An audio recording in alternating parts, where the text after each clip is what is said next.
Nakwambia namshukuru Mungu nilijifungua salama, mtoto ana miezi 4 sasa hivi. Ulishajifungua? Hivi mwanzo ulichukua dozi ya nini ilikuwa? Ilikuwa ya ovarian cyst.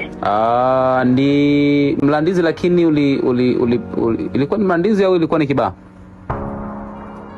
Kibaa mlandizi. Kibaa mlandizi. Hongera ise. Asante sana. Zaidi nimefurahi sana kwa mrejesho wako. Mpaka miezi 4 ina maana ulishindwa kuniarifu jamani mapema au ni kwa sababu namba ulipoteza? Nilikutafuta sio kwamba si namba nilikosa, nilipata TikTok nikaichukua nikawa nakutafuta upokee hivyo unapiga ni kwanza natoka hospitali naenda kujifungua na kupigia ndio upokee. Jamani pole. Asante. Mtoto wa kike wa kiume? Wa kiume huyu. Wa kiume. Nadhani babake amefurahi kweli. Naomba usaidia kila kimwangalia anakukumbuka ndio hivyo.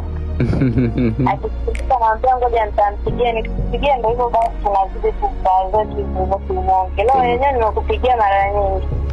Pole. Unajua this time niko Dar es Salaam, siko Dodoma. Mara nyingi nikirudi Dar es Salaam moga kidogo na kuwa busy.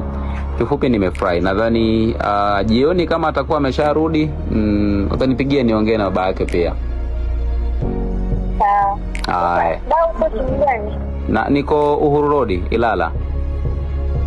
Maana wewe mwenyewe naye mlengo yuko huyo anahitaji dawa, no? Ni sawa, hamna shida. Kama anakuja Kibolte akiandika Rama na watoto namleta mpaka ofisini.